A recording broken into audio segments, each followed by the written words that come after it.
نبی کریم صلی اللہ علیہ وسلم جب معراج کے سفر میں پہلے آسمان پر پہنچے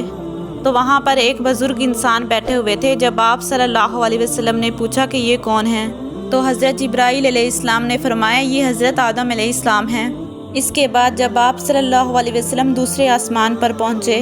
وہاں پر آپ صلی اللہ علیہ وسلم کی ملاقات حضرت عیسیٰ علیہ السلام اور حضرت یحییٰ علیہ السلام سے ہوئی۔ تیسرے آسمان پر آپ صلی اللہ علیہ وسلم کی ملاقات حضرت یوسف علیہ السلام سے ہوئی، جن کو اللہ تعالیٰ نے خوبصورتی کا ایک بہت بڑا حصہ عطا فرمایا ہے۔ اس کے بعد آپ صلی اللہ علیہ وسلم چوتھے آسمان پر پہنچے، وہاں پر آپ صلی اللہ علیہ وسلم کی ملاقات حضرت ادریس علیہ السلام سے ہوئی، اور پھر جب آپ صلی اللہ علیہ وسلم پانچویں آسمان پر پہنچے تو آپ کی ملاقات حضرت ہارون علیہ السلام سے ہوئی،